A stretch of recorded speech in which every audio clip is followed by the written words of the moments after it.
ডমরু, আরে এই ডমরু, আরে দাঁড়া বাবা, দাঁড়া, ছুটিস নে। আরে এই ডমরু, আরে দাঁড়া না রে। হরেন দৌড়াতে থাকে তার সাথীর ছাগলের পেছনে। ছাগল নিয়ে সে আজকে বাড়ি ফিরছিল। এদিকে আজ তার পোস্ট অফিস থেকে বাড়ি আসতে বেশ সন্ধ্যা হয়ে গিয়েছিল, ফলে মাঠ থেকে ছাগল আনতেও দেরি হয়েছে। এতক্ষণ ছাগল ঠিকই আসছিল। হঠাৎ এই বড় পুকুরের পাড়ে আসতেই ছাগলটা কিরকম যেন অস্থির হয়ে সোজা পথে না গিয়ে বাঁ পাশে ঝোপঝাড় দিয়ে উল্টো পথে এগিয়ে চলে। এদিকে বেশ অন্ধকার হয়ে এসেছে, সাথে টর্চটাও আনেনি হরেন। কেবল চোখের দেখা আর ছাগলের গলার ঘণ্টার ধ্বনি শুনে এগিয়ে চলছে সে। বেশ কিছুটা যাওয়ার পর হরেনের হুঁশ হলো। সে ঘণ্টির শব্দ আর তো শুনতে পাচ্ছে না। সে চিৎকার করে বলল, ডমরু, আরে এই ডমরু, এই কই গেলি রে? আয় আয় আয় আয়, আয় এদিকে আয়। ডমরুর কোনো সাড়া নেই। হরেন আরও কিছুটা এগিয়ে একটা ঝোপঝাড় পেরোল। হঠাৎ একটা কিছুতে ঠোক্কর খায় সে। উহ বাবা গো, ওরে বাবা রে। ঘুরে তাকায় হরেন। মাটিতে বড় ঘাসের আড়ালে পড়ে আছে পাথরের চাই। এদিকে সন্ধে হতেই ঠান্ডাটা কেমন যেন গায়ে কামড় দিতে শুরু করেছে। হরেনের চোখ পড়ল বড় বড় নারকেল গাছ দুটোর ফাঁক দিয়ে বিরাট পাথরের ধ্বংসাবশেষটায়। সে পুরনো জমিদার বাড়ি, যেটা নিয়ে অনেক ভুতুরে কাহিনী রটে আছে এই কালিকাপুরে, যদিও তার রং চড়ানো বলেই মনে হয় হরেনের। ঠিক সেই সময় ছাগলের ডাক কানে এলো হরেনের। সে খেয়াল করল তার ডুমুর ছুটে গিয়ে ঢুকেছে সেই ভাঙা পাথরের দেওয়ালের মধ্যে। এই এই ডমরু, এই এই দাঁড়া দাঁড়া বলছি। হরেন ছুটে যায় সেদিকে। ভাঙা জং ধরা লোহার দরজাটা ঠেলে ভেতরে ঢুকতেই একটা বিকট ক্যাচ ক্যাচ শব্দে গোটা এলাকাটার নিস্তব্ধতা যেন ভেঙে গেল এক মুহূর্তের মধ্যে। তার যাওয়াটা কি ঠিক হবে? ভূত প্রেত নাই থাকুক, অন্ধকারে সাপ খোপ, এমনকি চোর ডাকাত তো ঘাপটি মেরে বসে থাকতেই পারে, কিন্তু ডুমুরের কথা ভেবে ভেতরে বেশ খানিকটা এগিয়ে যায় হরেন। হঠাৎ ঝুমঝুম নুপুরের শব্দে চমকে ওঠে হরেন। এমন সময় কে এখানে? কেউ কি আছেন? হরেন প্রশ্ন করে, তবে প্রশ্নটা কেবলই পাথরের দেওয়ালে ফাঁকে ফাঁকে ঢুকে যায়, একটা বেসুরা প্রতিফলন তৈরি করে। হরেন সাহস করে আরেকটু এগোতেই একটা মেইলি গলার স্বর ও মিষ্টি হাসি যেন তাকে চুম্বকের মতো আকর্ষণ করে। এসো, কাছে এসো, কাছে এসো। ঠিক যেন কোনো থামের আড়াল থেকে কোনো এক অষ্টাদশী আঁচলের আড়ালে মুখ লুকিয়ে মুচকি হেসে ডাকছে। হরেনের মুখেও কিরকম যেন একটা হাসি খেলে গেল। হাসির শব্দটা যেদিক থেকে এসেছিল সেদিকে সে এগিয়ে গেল। অন্ধকারে আস্তে আস্তে একটা বড় চাতালে উঠে দাঁড়ালো। ডমরুর কথা ততক্ষণে সে ভুলে গিয়েছে। ডান দিকে তাকায় সে, ভাঙা পাথরের স্তূপ। বাঁদিকে তাকায়, তার একদম সামনেই একটা পাংশুটে রঙের নারী মূর্তি, ঠিক যেন দেবদূতের মতো কোথা থেকে এসে পড়ল। কিন্তু মূর্তির কেবল ধর আছে, গলা থেকে মাথাটা কাটা। ফিনকি দিয়ে রক্তের ফোয়ারা ছিটকে পড়ল হরেনের চোখে মুখে। চোখের সামনে এরকম বীভৎস নারকীয় দৃশ্য দেখে ভয়ে চিৎকার করে ওঠে হরেন। না না না না না, বাঁচাও, বাঁচাও।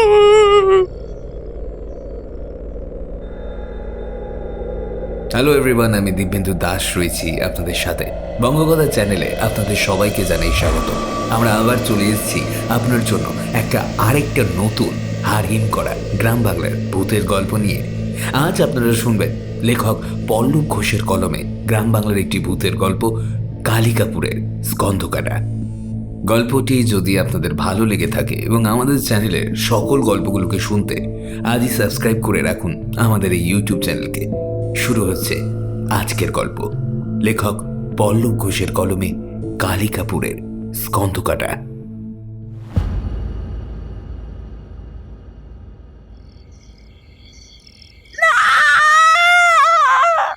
বিছানায় ধর্মর করে উঠে বসে হাঁপাতে থাকে লাবণী। পাশে লেপে মুখ ঢেকে শুয়েছিল দীনেশ। বউয়ের চিৎকারে সেও উঠে বসে। লাবণী, কি হলো? বলো, হাঁপাচ্ছ কেন? আমার আমার আমার সেই স্বপ্নটা দেখছি। ওই ওই মূর্তিটা না না না না না না। লাবণী জাপটে ধরে স্বামীকে।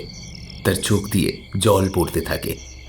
দীনেশ বউয়ের মাথায় হাত বুলিয়ে সান্ত্বনা দেয়। আচ্ছা, ঠিক আছে ঠিক আছে, ওটা তো স্বপ্ন ছিল, আর ভয় পেতে হবে না। এই তো আমি এখানে আছি।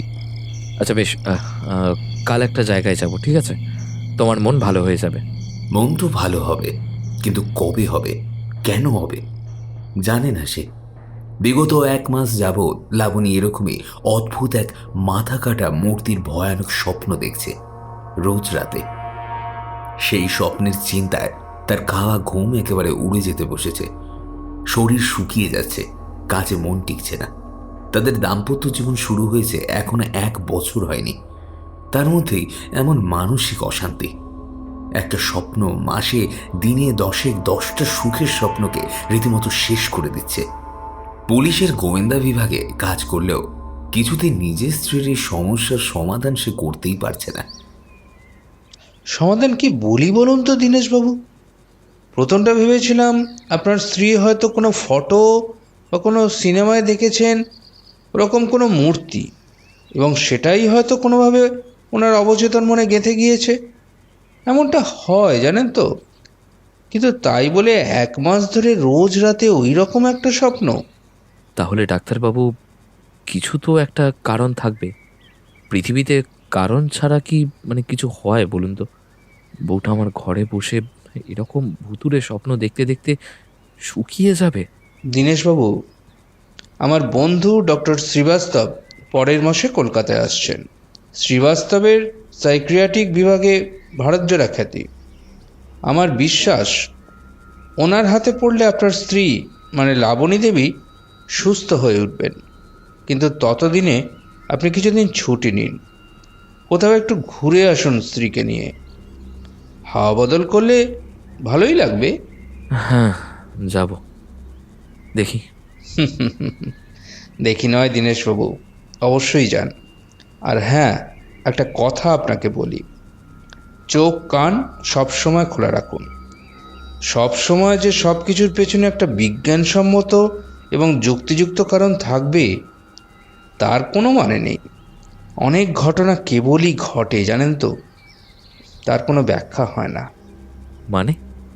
মানে নয় বাবু, আমি ঠিকই বলছি। গ্রামে এসব কাণ্ড শুরু হয়েছে। কেউ রাতে না ধারে এই ডাক শুনছে, কেউ বা শুনছে ওই মেয়ে মানুষের পায়ের শব্দ।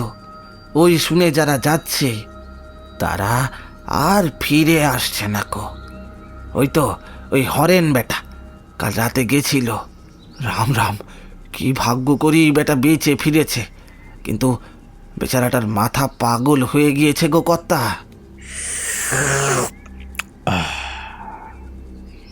মেয়ে মানুষের চুমু খেয়ে বুঝি? চুমু নাকি কি তা আমি জানি না কো, তবে 2টো জোয়ান লোক গা থেকে উধাও হয়েছে, আর একটা তো ওই বদ্ধ পাগল হয়ে গেছে। এই সমস্যার সমাধান করুন। ও নারীর চক্কর হে নেপো, খুব ভালো আবার খুব খারাপ। সমাধান আবার কি? ওই জঙ্গলের ভেতরে যাওয়ার দরকার নেই, না থাকবে বাঁশ আর না বাঁচবে বাঁশি, সবাই খুশি, মিটে গেল। ওটা মেয়ে মানুষ না কর্তা, সাক্ষাৎ পেতনি, পিশেচ কর্তা। আর খবর তো পাচ্ছি যে ভেতরে ভেতরে এই গ্রামের লোক আপনার উপর চটে আছে। গতবার খাজনা বেশি নিয়েছেন কিনা, তাই ওদের এই সমস্যা থেকে উদ্ধার না করলে ওরা আপনার দৌড়ে হল্লা করবে। হুট, হল্লা করবে? এ কি মগের মূল্য নাকি? কে কোথায় কোনো মেয়ে মানুষের পিছনে পড়ে নিজের জীবন নষ্ট করবে? তার জন্য কি আমায় দায় নিতে হবে নাকি? যত সব। বিরক্ত হয়ে এক চুমুকে চাটা শেষ করে ঘর থেকে বেরিয়ে যায় জয়ন্ত। জয়ন্ত সান্যাল এই কালিকাপুরের জমিদার। তাদের জমিদারি তো বহু বছরের পুরনো। আগে তাদের রমরমা বড় বড় ব্যবসা, পয়সা, ধন সম্পত্তি এবং দাপট সবটাই অনেক ছিল। যদিও সেই প্রভাব প্রতিপত্তি কিছুই এখন নেই। ছোট বাড়ি, ছোট সংসার। জয়ন্ত শহর থেকে পড়াশোনা করেও চাকরির সুযোগ না পেয়ে এই গ্রামে ফিরে এসেছে। পিতার মৃত্যুর পরে জমিদারির হাল ধরেছে। সে ভেবেছিল নিজের দাপটে এই জমিদারিত্ব সে আবার খাড়া করবে, কিন্তু ওই দাপট আর গোটা কয়েক লাঠিয়ালের দমে সে কেবল জোর জুলুম করে দুটো খাজনাই বেশি আদায় করতে পারে, তার বেশি আর কিছুই নয়। জয়ন্তর জীবনে একটাই নীতি, হাল যেমনই হোক চাল চলন যেন রাজার মতো হবে। লোকে যেন দূর থেকে দেখেই ভাবে জমিদার আসছে। জমিদার? ও জমিদার নামেই আছে, অকম্মার ঠিকই একটা। খিলখিলিয়ে হেসে ওঠে নেব। জয়ন্ত কোষাগারের দায়িত্বে সেই থাকে, আর আজ সে ভালোই হাত সাফাই করেছে। সেই খুশিতেই পেটে একটু রঙিন জল ঢেলেছে সে। নেশার ঠেক থেকে উঠে বাড়ির পথে হাঁটা দিয়েছে নেব। শালা, নেশাটা ঠিক চলল না। আর তাতে কি, ভগবান তো সব সুখটা দেয় না, টাকা দিয়েছে তো আজকে। আরে বেচারা জয়ন্ত নামেই শহর থেকে পড়াশোনা করেছে, ঘটে যদি একটু বুদ্ধি থাকতো। বলো একটা। গাঢ় কালো রাতের চাদরের উপর মোমের আস্তরণের মতো কুয়াশা জমে থাকে। পায়ের নিচে ঘাসে শিশির পড়ছে। চলতে চলতে পায়ে জলের ফোঁটার অনুভব করা যায়। নেব গুনগুন করে গান শুরু করে।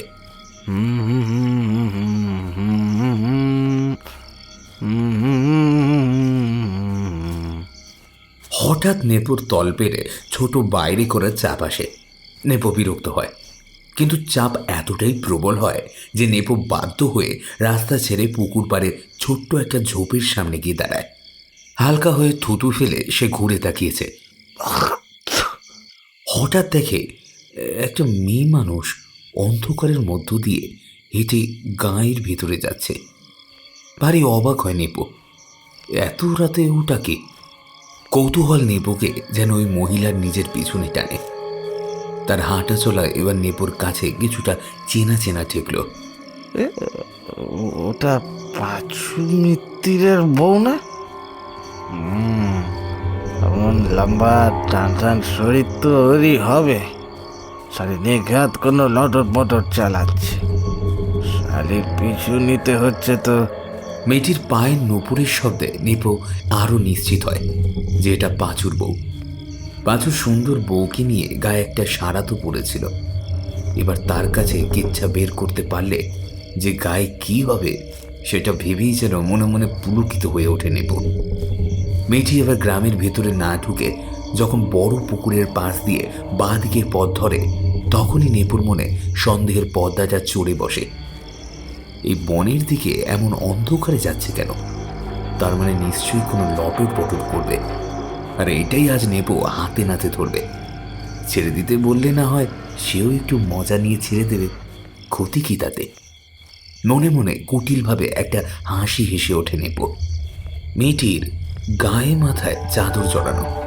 ঘন ঝোপের ভেতরে ঢোকার আগে একবার থমকে দাঁড়ায়।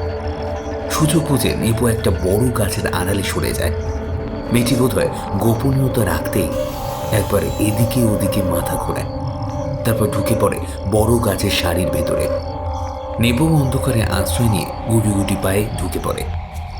রাতের আধারে শীতের চাদরে নিস্তব্ধ গোটা গ্রাম, কিন্তু নেপোর শরীরে ততক্ষণে উত্তেজনার পারদ চলেছে। একটু একটু করে সে মেয়েটার থেকে দূরত্ব কমাতে থাকে। চলতে চলতে নেপো বুঝতেও পারে না সে গ্রামের পথ থেকে কতটা দূরে সরে এসেছে। হঠাৎ মেয়েটা অন্ধকারে কিছুতে হোঁচট খেয়ে উপর হয়ে মাটিতে পড়ে। ব্যথায় কাঁপিয়ে ওঠে সে।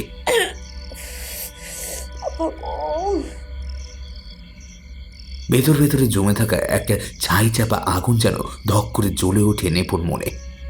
পাঁচুর বউয়ের গলা যে এতটা নরম আর কামুক তা তো সে কখনো ভেবে দেখেনি। একটা অন্য নেশা যেন পেয়ে বসেছে নেপোকে। সে এগিয়ে যায় মেয়েটির কাছে। চাদরের ভেতর থেকে তার ঠান্ডা হাত বের করে আলতো করে ছোঁয়ায় মেয়েটির কোমরে। তারপর একটু একটু করে হাত নিয়ে সামনের দিকে তার পেটের কাছে। নেপো বুঝতে পারে তার ঠান্ডা হাতের ছোঁয়ায় মেয়েটির শরীর যেন মৃদু কেঁপে উঠল। শিহরিত হলো সে। নেপো হাতের উপর হাত রাখল সে। তার দিকে না ঘুরে মৃদু হেসে বলল, এই তুমি এসেছো গো? কথাটা কিরকম যেন পাগল করে তুলল নেপোকে। আর নিজেকে সামলে রাখতে পারল না সে। নেপো দু হাতে পেছন করে জড়িয়ে ধরল মেয়েটির পেট। তার লোভী কামুক পুরুষের মতো মুখ ঘষতে লাগলো মেয়েটার পিঠের চাদরের উপর। হঠাৎ মেয়েটির চাদরটা পিঠ থেকে খুলে নিচে পড়ল। হ্যাঁ, কি? নেপো ভয়ে আর্তনাদ করে উঠল। এ কি দেখছে সে? মেয়েটির ধরের উপর কোনো মাথা নেই। নেপো হতচকিত হয়ে গেল। তাহলে মেয়েটি হাসছে, কথা বলছে কি করে? কামনার ঘোরটা এক ঝটকায় কাটতেই নেপো নিজেকে মেয়েটির হাতের বাঁধনকে ছাড়ানোর চেষ্টা করলো। কিন্তু ততক্ষণে মেয়েটিও তার দু হাত চেপে ধরে রেখেছে তাকে। তার গায়ে যেন দানবীয় শক্তি। অমন শীতের রাতেও নেপো ঘেমে অস্থির হয়ে উঠল। কোথা থেকে একটা কর্কশ পৈশাচিক অট্টহাসি যেন কাঁপিয়ে দিল আশেপাশের নিস্তব্ধ পরিবেশকে।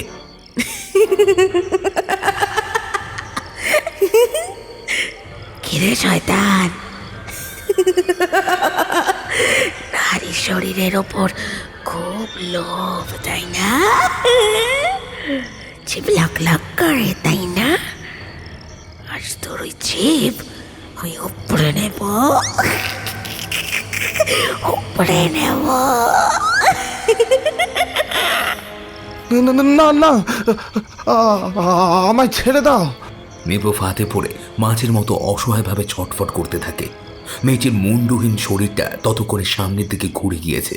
তার গলা কাটা দেহটার দিকে তাকানো যায় না। কাটা গলা থেকে রক্তের ফোয়ারা যেন আগুনের ফুলকির মতো ছিটকে পড়ছে নেপোর শরীরে। তার হাত সে নেপোর মুখে ঢুকিয়ে টেনে বের করে আনতে থাকে নেপোর জিভ। ক্রমশ বিকৃত হয়ে আসে নেপোর চিৎকার। প্রচণ্ড আক্রোশে ছিঁড়ে উপড়ে ফেলে নেপোর জিভ। গল গল করে রক্তধারা বের হতে থাকে নেপোর মুখ দিয়ে। এরকম একটা পৈশাচিক ঘটনার সম্মুখীন যে সে হবে ভাবতেও পারেনি নেপো। পাঁচুর বউ ভেবে সে যাকে ভুল করেছিল সে আসলে সেই পিশাচি যার খপ্পরে পড়ে প্রাণ হারিয়েছে গ্রামের তাজা জোয়ানরা। মেয়েটি টিপে ধরে নেপোর গলা। আজ রাত তো শেষ রাত, জানোয়ার। নেপোর চোখ ফেটে জল আসে। যন্ত্রণা ছটফট করতে থাকে সে। প্রতিবাদ করা বা সাহায্যের জন্য চিৎকার করা কোনোটারই ক্ষমতা তার নেই। হাতের পাঞ্জা নখ তার গলায় শক্ত হয়ে বসে যেতে থাকে। ধীরে ধীরে থেমে আসে তার পায়ের কাঁপুনি।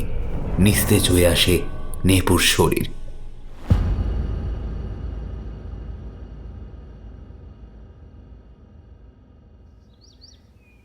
কি গো, সকাল সকাল এমন নিস্তেজ হয়ে পড়ে আছো যে? বউয়ের ডাকে চমকে উঠে চেয়ারে সোজা হয়ে বসে দীনেশ। লাবণী বলল, এই নাও, পিয়ন চিঠি দিয়ে গেল, তোমার নামে আছে, ধরো। আমার নামে চিঠি? কে, কই দেখি। দীনেশ অবাক হয়ে খামটা খোলে। একটা বেশ পুরনো পুরনো গন্ধ আর আভিজাত্যের ব্যাপার রয়েছে এটার মধ্যে। চিঠিতে লেখা, প্রিয় বন্ধু দীনেশ, আশা করি ঈশ্বরের কৃপায় তোমরা সবাই কুশলেই অবস্থায় আছো। কলেজের এই বন্ধুকে বোধ করি ভুলবে না, জয়ন্ত সান্যাল। সে সুদূর কালিকাপুর থেকে শহরে এসে একসাথে পড়াশোনা করিয়াছিলাম। গৌরচন্দ্রিকা ছাড়াই বলে একটা বড় বিপদে পড়েছি ভায়া। শুনেছি তুমি পুলিশের বিভাগে রয়েছ। এই অবস্থায় তোমার কাছে সাহায্য একান্ত কাম্য, নতুবা গ্রামবাসীর প্রাণ সংশয় হতে পারে। এখানে এলেই সবটা খুলে বলবো। যদি সম্ভব হয় অতি সত্বর পত্র পাঠিও। হতভাগ্য জমিদার তোমার সপরিবারে সাদর আমন্ত্রণ জানায়। আশা করি বন্ধুত্বের খাতিরে তোমায় জমিদার বাড়ির আতিথেয়তা করার সুযোগ থেকে বঞ্চিত করবে না। তোমার উত্তরের অপেক্ষায় থাকব। বন্ধুত্বের মিলনের আকুলতা বড় বোধ করছি। ইতি জয়ন্ত। চিঠিটা ভাঁজ করে আবার খামে ঢুকিয়ে রাখল দীনেশ। লাবণীর দিকে ঘুরে বলল, চলো এক জায়গা থেকে ঘুরে আসি। আমার এক বন্ধুর আমন্ত্রণ এসছে। সে বেটা এখন জমিদার বলে কথা। তোমার মনটাও একটু ভালো হয়ে যাবে। আর এই শহরে ধুলো ধোঁয়া ঝঞ্ঝাটে না থাকলে একটু ভালোও লাগবে তোমার। রাতে বিছানায় শুয়ে ভাবতে থাকে দীনেশ, লাবণীকে নিয়ে যাওয়াটা কি ঠিক হবে নাকি বিপদ। জয়ন্তর সাথে যে তার একেবারে গলায় গলায় ভাবছিল তা নয়, তবু বন্ধু বিপদে পড়েছে যখন মুখ ফেরানো ঠিক নয়। এমনিতেও বউ তার জমিদার বাড়ির ভেতরে আদরে আপ্যায়নেই থাকবে, ঘুরে এলে মন্দ হয় না। ঘুমন্ত লাবণীর কপালে চুমু খেয়ে পাশ ফিরে শুয়ে পড়ে দীনেশ। স্টেশন থেকে নেমে বাইরে রাখা গরুর গাড়িতে চেপে বসে পড়ে ওরা। লাবণী এর আগে কখনো গ্রাম সেভাবে দেখেনি। দুধারে সবুজ ক্ষেত, স্বামীর কাঁধে মাথা রেখে সবটা দেখতে থাকে লাবণী। জমিদার বাড়ি স্টেশন থেকে বেশ কিছুটা দূরে। পৌঁছাতে পৌঁছাতে বেলা 12টা বাজল।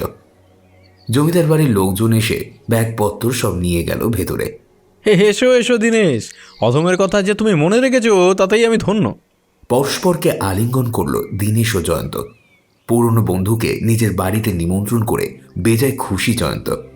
তাদের আদর আপ্যায়নে কোনো ত্রুটি রাখে না। খাবারের এলাহি আয়োজন, সেই সাথে আরামের সুন্দর ব্যবস্থা। জমিদার বাড়ির খাস অতিথি বলে কথা। খাওয়া শেষে লাবণী যখন ঘরে শুয়ে বিশ্রাম করছে, বাইরের দাওয়ায় আসে দীনেশ। জয়ন্ত পরন্ত রোদে বসে তামাক সেবনে ব্যস্ত। দীনেশকে দেখে সে হেসে বলল, এসো বসো, তামাক বলি। দীনেশ পকেট থেকে সিগারেট বের করে বলল, না না না, ওটার অভ্যেস নেই গো, এটাই চলুক। হুম, এবার তো বলো তোমার সমস্যাটা কি? সমস্যা? ও হ্যাঁ, তুমি জানো দীনেশ, পড়াশোনার পাট চুকিয়ে আমি গ্রামে এসে এই জমিদারির হাল ধরি। একসময় এর প্রতিপত্তি অনেক ছিল বটে, এখন কালের নিয়মে সবটাই খোয়া গিয়েছে। আমাদের এই কালিকাপুর বরাবরই শান্ত নিরিবিলি গ্রাম, অন্তত আমি জন্মের পর সেটাই দেখেছি। কিন্তু অশান্তি শুরু হয়েছে কিছু মাস হলো। গ্রামের পুরুষ মানুষ একের পর এক কোথায় ভোজবাজির মতো উবে যাচ্ছে। যারা যাচ্ছে তারা যে আর বেঁচে নেই সে কথা বলে দিতে হয় না। দীনেশ মাঝপথে থামিয়ে বলল, বেঁচে নেই মানে তাদের লাশ কি পাওয়া গেছে? আসলে 3-4 আগেই আমার কর্মচারী নেপাল ওরফে নেপো, ওর লাশ আমি নিজের চোখে দেখেছি। অমন নৃশংসভাবে কোনো মানুষ কাউকে মারতে পারে? রাতের অন্ধকারে লাশটা ফেলে গিয়েছে গ্রামের বড় পুকুরের পাড়ে। গ্রামের লোক যাই বলুক না কেন, এর পেছনে এক গভীর ষড়যন্ত্র কাজ করছে। আচ্ছা, কোনো কিছু কি চুরির ঘটনা ঘটেছে, মানে কোনো ডাকাতি? না, সেসব হলে তো শুনতাম। সে ব্যাপারটা যেটা হচ্ছে, সুস্থ স্বাভাবিক মানুষ রাতের অন্ধকারে বাইরে কোথাও যাচ্ছে আর তারপরেই ঘটছে যত অঘটন। এমন সময় একটা হট্টগোল শোনা গেল বাড়ির পশ্চিম ধারের বাগানের দিক থেকে। জয়ন্ত আর দীনেশ ছুটে গেল সেদিকে। একটা তাজ্জব ব্যাপার, মালিক আর দারোয়ান মিলে একটা পাকলাটে গোছে লোকের পেছনে দৌড়ে বেড়াচ্ছে।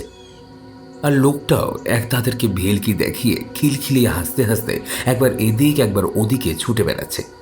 এই কি হচ্ছে কি এখানে? সবাই থতমত খেয়ে দাঁড়িয়ে গেল। পাগলের মাথায় ধুলো ভর্তি উস্কো খুস্কো চুল, পরনে ছেঁড়া আধময়লা গেঞ্জি আর পাজামা। সেই খানিকক্ষণ জয়ন্ত আর খানিকক্ষণ দীনেশের দিকে তাকিয়ে খ্যাক খ্যাক করে হেসে উঠল।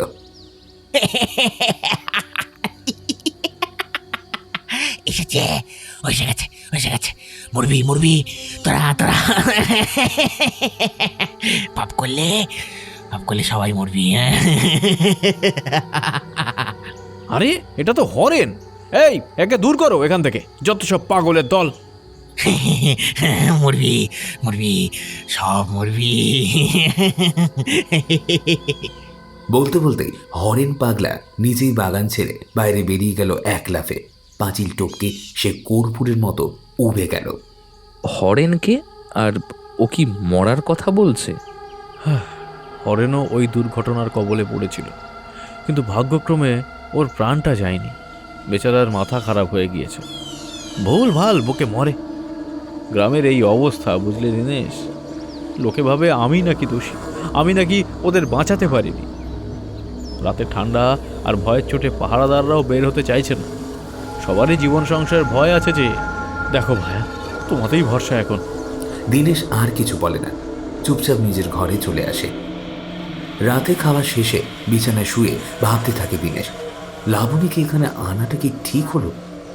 সমস্যা যে এত গভীর তা সে ভাবতেই পারেনি। অপশক্তি, ভূত প্রেত এসবের সম্ভাবনা এখন উড়িয়ে দিচ্ছে দীনেশ। হরেনের কথাটা কোনোভাবে মাথা থেকে বের করতে পারে না।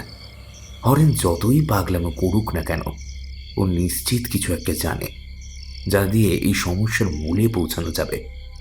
এমন সময় লাবণী এসে বসলো তার পাশে। দীনেশ জিজ্ঞেস করলো, কি গো, কেমন লাগছে? লাবণী কিছু না বলে মুখ ফুলিয়ে বসে রইল। দীনেশ এবার বউয়ের হাত ধরে বলল, এই, কিছু হয়েছে নাকি? আমাকে বলো, কি হয়েছে? আমার কিরকম যেন এই গ্রামটাকে বড় আপন লাগছে, যেন এখানেই থেকেছি, যেন এখানেই থেকে যাই। দীনেশ মৃদু হাসে। লাবণী স্বামীকে জাপটে ধরে বলে, না, কিন্তু তুমি চলে গেলে হবে না, আমি একা থাকতে পারবো না। আমি কোথায় যাব, পাগল মেয়ে। এই বলে দীনেশ আরো কাছে টেনে নেয় বউকে।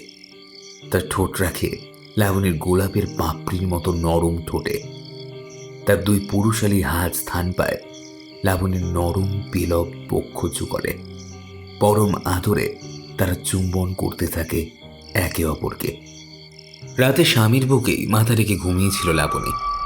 হঠাৎ একটা খোট শব্দে তার ঘুমটা ভেঙে যায়। লাবণী বিছানায় উঠে বসে। দীনেশ তখনও অঘরে ঘুমাচ্ছে। লাবণী ঘুম জড়ানো চোখে এদিক ওদিক যায়। অন্ধকার ঘরে জানলার পর্দা সরে জ্যোৎস্না খেলে বেড়াচ্ছে সারা ঘরে। বেশ একটা মায়াবী পরিবেশ। হঠাৎ লাবণীর চোখ যায় পশ্চিম ধারের জানলার কাছে। ওটা কি? লাবণী ধীর পায়ে এগিয়ে যায়। একটা বিষণ্ণ মুখ যেন জানলার উপর থেকে দেখছে তাকে। লাবণী ঘাড়ে এদিক ওদিক এলিয়ে তাকে দেখতে থাকে। একটু একটু করে মুখটা তার কাছে পরিষ্কার হয়। এ তো তার নিজের মুখ, কিন্তু এই মুখে কষ্ট, যন্ত্রণা, বিষণ্ণতার ছাপ স্পষ্ট। যেন এ এক অন্য জগতের লাবণী। তার কষ্টের কথা জানতে এসেছে এই জগতের লাবণীকে। কিছু বলতে চায় সেই লাবণী, হাত নেড়ে কোথাও একটা দেখাতে চায় সে। অস্বস্তি হয় তার। এক্ষুনি কাজটা খোলা দরকার। জ্যোৎস্না আলো আধারিতে যেন মায়াময় হয়ে খেলে বেড়াচ্ছে লাবণী। নিজেই হেঁটে চলেছে নিজের প্রতিবিম্বের কাছে। জানলার কাছে হাত রাখে সে। একটানে চেষ্টা করে সেটাকে খুলে দেওয়ার। আরে এই লাবণী, কি করছো? হ্যাঁ হ্যাঁ, কে কে কে? লাবণীর ঘোরটা যেন মুহূর্তে কেটে যায়। দীনেশ তাকে টেনে সরিয়ে এনেছে জানলার কাছ থেকে। লাবণী কিছুক্ষণ ফ্যাল করে তাকিয়ে থাকে স্বামীর দিকে। এই এত রাতে তুমি জানলা খুলছো কেন? না গো, ওখানে কেউ একটা আমায় ডাকছিল। ওই যে ওই ওই ওখানে। লাবণী মুখ ফেরায়। জানলার উপরে কেউ নেই। দীনেশ চোখ রগড়ে বলে, তুমি হয়তো স্বপ্ন দেখেছো। এত রাতে জানলার কার্নিশে উঠে জানলা দিয়ে কে ডাকবে আমাদের শুনি? লাবণীর বুকটা একবার ধক করে ওঠে। সত্যি তো, এটা দোতলার ঘর। কোনো মেয়ে মানুষ এত লম্বা তো নয় যার মুখ এখানে উঠে আসবে। তবে সে এতটা ভুল দেখল। বিরক্ত হয়ে ঘুম ভেঙে বিছানা উঠে বসল জয়ন্ত। হঠাৎ করে কিরকম যেন একটা অস্বস্তি হচ্ছে তার। আধ বোঝা চোখে কোনো রকমের দেওয়ালের ঘড়িটার দিকে তাকিয়ে দেখে রাত্রি 2:30 বাজে। টেবিলে রাখা জলের গ্লাসটা মুখে তুলতেই অস্বস্তির কারণটা চোখে পড়ল জয়ন্তর। তার বিছানার সোজাসুজি জানলাটায় কেউ যেন মুখ লাগিয়ে রয়েছে। এক দৃষ্টে অনেকক্ষণ ধরে তাকিয়ে দেখছে তাকে। জয়ন্ত প্রথমটা একটু ঘাবড়ে গেলেও নিজেকে সামলে নিয়ে ভারী গলায় বলল, এই, কে ওখানে?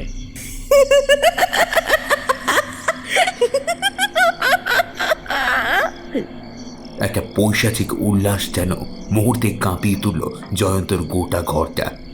পুড়ে ঝলসে যাওয়া একটা মেয়ের মুখ, ঝাঁঝরা হয়ে যাওয়া চুলের শাড়ি, চাঁদের আলো পড়ে তার বিভৎসতা তাকে আরো দ্বিগুণ করে তুলেছে। আর এক নারকীয় রক্তাক্ত হাসি লেগে ছুরির ফলার মতো তাতে। মেয়েটি আগুনের গোলার মতো দুটো চোখ দৃষ্টি নিবদ্ধ করেছে জয়ন্তর দিকে। আচমকা হাসতে হাসতে মেয়েটির মাথা এক ঝটকায় ধর থেকে আলাদা হয়ে পড়ে গেল। ফিনকি দিয়ে রক্তধারা ছিটকে এসে লাগলো জানলার কাছে। আতঙ্কে চিৎকার করে ওঠে জয়ন্ত। না, কে কে কে? বাকি রাতটা জয়ন্তর প্রায় ঘুম খুব একটা হলো না বললেই চলে। ভোরের দিকে জয়ন্ত ঘুমিয়ে পড়েছিল। ঘুম যখন ভাঙল তখন বেলা প্রায় 10টা। চটপট করে উঠে হাত মুখ ধুয়ে প্রাতরা সেরে সে গেল দিনেশের ঘরের সামনে। দিনেশের সাথে একটু কথা বলা দরকার। ঘরের দরজা একটু ফাঁকাই ছিল। জয়ন্ত দিনেশ বলে ঘরে ঢুকতেই যাবে এমন সময় ভেতরের দৃশ্য দেখে সে বাক্যহারা হয়ে দাঁড়িয়ে গেল দরজার বাইরে। ঘটনাচক্রে সেই মুহূর্তে দিনেশের স্ত্রী লাবণী স্নান সেরে কাপড়ের ভাঁজ খুলে পড়তে ব্যস্ত ছিল। লাবণীর বয়স খুব বেশি নয়, সবে 1 বছর হলো তার বিয়ে হয়েছে। শরীরের রূপ লাবণ্য যৌবনে ভরপুর। তার সুগঠিত চেহারা ও সিক্ত কোমরের গড়ন যেন চুম্বকের মতো আকর্ষণ করল জয়ন্তের দৃষ্টি। ভেতরে ভেতরে লোভী পুরুষটা জেগে উঠল জয়ন্তর। সে এক মুহূর্তের জন্য ভুলে গেল যে এটা তার বন্ধু স্ত্রী এবং এরা তার অতিথি। লাবণীর শরীর ভোগ করার একটা হীন ও ঘৃণ্য মনোভাব তাকে গ্রাস করে ফেলল। ঘরে ফিরে এলো জয়ন্ত। না, এই সুযোগ ছাড়া যাবে না। লাবণী যে এতটা সুন্দর সে আগে ভালো করে চোখ তুলে দেখেইনি। তার বুকের খাজ, উফ, চোখ বুঝে আসে জয়ন্তর। লাবণীকে সে ভোগ করবেই, আর তার এই পথের কাটা হয়ে যেই আসবে তাকে সে দুনিয়া থেকে সরিয়ে দিতেও পরোয়া করবে না। দিনের সারাদিন প্রায় গ্রামে ঘুরে লোকজনের সাথে কথা বলেই কাটিয়েছিল। যে জায়গা থেকে নেপালের লাশ পাওয়া গিয়েছিল সেখানেই ঘুরে দেখেছে। বড় পুকুরের পাশ দিয়ে বাঁদিকের একটা পথ চলে গিয়েছে, জঙ্গলে ঢাকা সে পথ। গ্রামবাসীদের ধারণায় একটাই, এই পথেই রয়েছে মৃত্যুপুরী। লাবণী কিরকম যেন একটা ঘোরের মধ্যে হেঁটে চলেছে। ওই বড় পুকুরের পাশে রাস্তাটা যেটা সে আজও স্বপ্নে দেখেছে, ওখানেই যাবে সে। লাবণীর বারবার মনে হয় কে যেন তাকে ডাকে ওখান থেকে। বড় আপন এই সব কিছু তার। নির্বিকারভাবে হেঁটে চলে লাবণী বড় ঘাসের জঙ্গল আর পাথরে মাটি পেরিয়ে। আপাতমস্তক কালো চাদরে ঢাকা এক শিকারী তার শিকারকে অনুসরণ করতে করতে এই পথে এসেছে। লাবণী জানতেও পারে না। এদিক ওদিক তাকিয়ে সেও ঢুকে পড়ে ওই জঙ্গলের মধ্যে। দিনেশ ঘরে এসে দেখে লাবণী নেই। ভাবে হয়তো কল ঘরে গেছে, কিন্তু 10-15 মিনিট বসে থাকার পরেও যখন লাবণী আসে না, চিন্তা হয় দিনেশের। শেষে বাড়ি দারোয়ানকে জিজ্ঞেস করে জানতে পারে যে লাবণী বেরিয়েছে। এদিকে জয়ন্তও বাড়িতে নেই। পাথরের ভগ্নস্তূপের সামনে এসে হাঁফ ছাড়ে লাবণী। ওই যে পাথরের ইটের ভাঙা দেওয়াল, হ্যাঁ, স্বপ্নে এই জায়গাটাই দেখেছে সে। একটা সবুজ বিদঘুটে আলো আলোকিত জায়গাটা, যেন বহির জগৎ থেকে বিচ্ছিন্ন এক অন্য দুনিয়া। ভাঙা দরজাটা ক্যাচ ক্যাচ শব্দে খুলে ভেতরে ঢুকে লাবণী। পুরো ভাঙা বাড়িটার সামনে দাঁড়িয়ে কি যেন ভাবে সে, তারপর উঠে পড়ে দালানে। আচমকা একটা মোটা থামের আড়ালে একটা পাথরের মূর্তি দেখে থমকে যায় লাবণী। একটা মুখ, না, এ তো তারই মুখ, অবিকল তার মুখ। আর সেই চোখের দিকে তাকিয়ে থাকে লাবণী। হঠাৎ বায়োস্কোপের ছবির মতো একটার পর একটা দৃশ্য আসতে থাকে লাবণীর চোখের সামনে। বহুকাল আগের এক জমিদার বাড়ি। দোর্দণ্ড প্রতাপ জমিদার কমলাকান্ত গ্রামবাসীদের খাজনা আদায় করতে এতটুকু নিচে নামতে কুণ্ঠা বোধ করতেন না। আর সেই গায়ের অভাগী লাজবন্তী। লাজবন্তীর বাবা চাষ করে। অনেক কষ্ট করে মেয়েকে বড় করেছেন মা মারা যাওয়ার পর। ছোট থেকেই সুন্দর লাজবন্তী বাবার সব কাজে সাহায্য করে, কিন্তু তার এই রূপ যে তার জীবনে শনি হয়ে নেমে আসবে ভাবতেও পারেনি কেউ। সে বছর খরা দেখা দেয়, ফসল উৎপন্ন হয় না। খাজনা দিতে গিয়ে লোকের হিমশিম অবস্থা। জমিদারের পাওনাদাররা লাজবন্তীর বাড়িতে আসে, জোর জুলুম করে তার বাবার কাছ থেকে খাজনা নিতে, কিন্তু অভাবের সংসার থেকে কিছুই আদায় হয় না। কমলাকান্ত খাজনার পরিবর্তে তিনি লাজবন্তীকে বাবার ইচ্ছে প্রকাশ করেন, কিন্তু সেই ইচ্ছের কথা বলতেই লাজবন্তী তারই বাড়িতে চৌকাঠে দাঁড়িয়ে জমিদারকে প্রত্যাখ্যান করে। আত্মসম্মানে লাগে কমলাকান্তর। এই অপমানের বদলা নিতে ঘরে থেকে জোর করে তুলে নিয়ে আনে লাজবন্তীকে। তারপর শুরু হয় অকথ্য অত্যাচার এবং লাজবন্তীর যৌবন ভোগ করার খেলা। মদ্যপ কমলাকান্ত ক্ষুধার্ত পশুর মতো ভোগ করেন লাজবন্তীর যৌবন ভরা শরীরকে। যতবার কষ্ট যন্ত্রণায় চিৎকার করতে থাকে লাজবন্তী, ততবার কমলাকান্তের প্রহার যেন তাকে থামিয়ে দেয়। শেষটা নিজের খিদে মিটিয়েও ক্ষান্ত হন না কমলাকান্ত। অবসন্ন প্রায় অজ্ঞান লাজবন্তীকে ভরা সবাই টেনে আনেন এবং তরবারির এক কোপে তার মাথা ধর থেকে আলাদা করে দেয়। রক্ত স্নান করেন কমলাকান্ত। তীর তীর করে কাঁপতে থাকে লাজবন্তীর গলা কাটা দেহটা। সেটাকে দেখে তিনি নির্দেশ দেয় এটাকে আস্ত একটা মুন্ডুহীন মূর্তি বানিয়ে জমিদার বাড়ির সামনে রেখে দিতে, যাতে গোটা কালিকাপুর দেখতে পায় কমলাকান্তের আদেশ অমান্য করার পরিণতি কি হতে পারে। শরীর মরলেও শান্তি পায় না লাজবন্তীর আত্মা। কালের নিয়মে কালিকাপুরের জমিদার বাড়ি তার জৌল সারিয়েছে, আর আজ সেই লাজবন্তীর অতৃপ্ত আত্মা আবার ফিরে এসেছে লাবণীর রূপ নিয়ে। দেওয়ালে পিঠ থেকে যায় লাবণী। এসব কে দেখছে সে কিনা পূর্বজন্মের লাজবন্তী, আর কমলাকান্ত আসলে এই জন্মের জয়ন্ত। পাপের প্রায়শ্চিত্ত করতে দুজনেই ফিরে এসেছে এই ধরাধামে। মূর্তির মাথাটা হঠাৎ ছিটকে পড়ে লাবণীর পায়ের সামনে। ফিনকি দিয়ে বেরিয়ে আসে রক্তে ভিজে যায় লাবণীর চোখ মুখ। চিৎকার করে কেঁদে ওঠে লাবণী।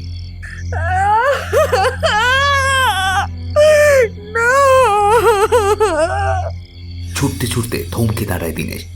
একটা খ্যাক খেকে হাসির শব্দ। টর্চের আলোতে চিনতে পারে না এই যে হরেন। তাকে দেখে সে হাসছে আর বলছে, গেছে গেছে গেছে, সব গেছে। মা গেছে, আমার মা গেছে, আরে রাক্ষসটা গেছে, ওই রাক্ষসটা গেছে, রাক্ষসটা গেছে। তুমি দেখেছো আমার লাবণীকে? হ্যাঁ দেখেছো গো? দেখেছি দেখেছি দেখেছি, সবুজে ঘেরা গা, পাথরে তার গা। কোথায় আমার মা, কোথায় আমার মা, কোথায় আমার মা? বাকিরা আন্দাজ করেই নেয় দীনেশ। লাবণী গিয়েছে ওই মৃত্যুপুরীর দিকে। কপালে ঘাম ছুটে যায় তার। ছুট লাগায় দীনেশ। এদিকে পাথুরে ভাঙা দেওয়ালের সামনে এসে থমকে দাঁড়ায় জয়ন্ত। লাবণীকে সে দেখতে পাচ্ছে না আর। কোথায় গেল সে? একবার কি ভেতরে ঢুকবে সে? জয়ন্ত, জয়ন্ত, লাবণী কোথায় জয়ন্ত? জয়ন্ত চমকে উঠে পিছনে ফিরে দেখে দীনেশ। সেও এসে উপস্থিত হয়েছে এখানে। 7-5 না ভেবে সে ঝাঁপিয়ে পড়ে দীনেশের উপরে। জয়ন্তর ভারে সে মাটিতে পড়ে যায়। দুজনের মধ্যে চলতে থাকে প্রবল ধস্তাধস্তি। জয়ন্ত দাঁতে দাঁত চেপে বলল, শালা শুয়োরের বাচ্চা, এখানেও এসে গেছিস? শালা তোকে ডেকে আনাই ভুল হয়েছে। আজ আজ ভুল শুধরে নেব। বলেই পাশে পড়ে থাকা একটা পাথরের চাইয়ে দীনেশের মাথা ঢুকতেই দীনেশ জ্ঞান হারায়। জয়ন্ত রাগ মেটে না। সে পাথরটা তুলে দীনেশের মাথা থেতু করতেই যাবে, কিন্তু থমকে দাঁড়ায়। কিসের ভুল সূত্রে নেবে তুই শয়তান? জয়ন্ত উঠে পিছনে ঘুরে তাকায়। লাবণী, এ কি বিভীষিকার মতো রূপ তার। সিঁদুর কপালে লিপে গিয়েছে, হাওয়ায় উঠছে শাড়ির আঁচল আর লম্বা চুল। দুই চোখ যেন লাল রক্তবর্ণ। গলার স্বর যেন কাঁপিয়ে দেয় বুকের হৃদস্পন্দন। লাবণী, আমি চুপ, একদম চুপ। কোনো লাবণী নেই এখানে। আমি লাজবন্তী, আমি লাজবন্তী।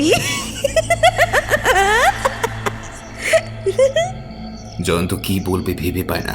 সে থ হয়ে দাঁড়িয়ে থাকে। লাবণী একটু একটু করে এগিয়ে আসে তার সামনের দিকে। তারপর তার সামনে এসে দাঁড়ায়। লাবণী চেপে ধরে জয়ন্তের গলা। জয়ন্ত ছটফট করতে থাকে।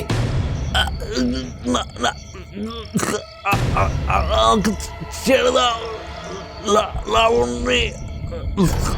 চুপ, ছেড়ে দেব শয়তান? মেয়ে মানুষের ওপর এত লোভ তোদের? লাজবন্তী প্রতিশোধ চায়, প্রতিশোধ।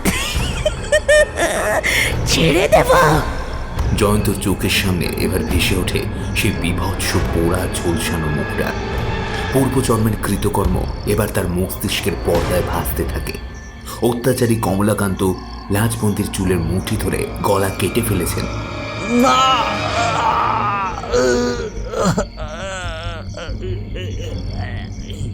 আর্তনাদ করে ওঠে জয়ন্ত। লাবণী ওরফে লাজবন্তী চুলের মুঠি ধরে জয়ন্ত ওরফে কমলাকান্তে একটু একটু করে ছিঁড়ে আলাদা করতে থাকে তার মাথাটা। সে এক পৈশাচিক নারকীয় দৃশ্যের সাক্ষী হয়ে থাকে এই অভিশপ্ত পাথরের দেওয়াল। ছটফট করতে থাকে জয়ন্ত। রক্তে স্নান করে ওঠে লাবণী। ছেঁড়া মাথাটা হাতে তুলে নিয়ে আকাশের দিকে তাকিয়ে চিৎকার করে ওঠে, আমি আমি লাজবন্তী।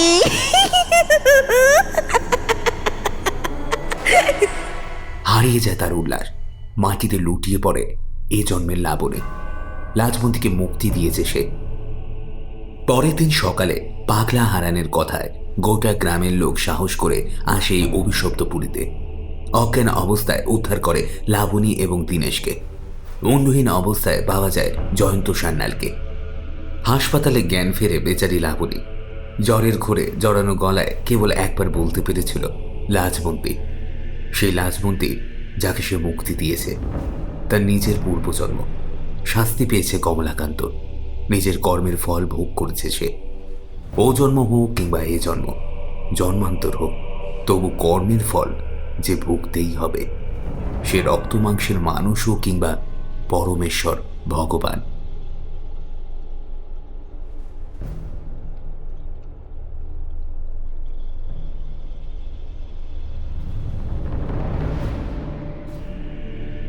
শুনছিলেন লেখক পল্লব ঘোষের কলমে গ্রাম বাংলার ভূতের গল্প কালিকাপুরের স্কন্ধকাটা।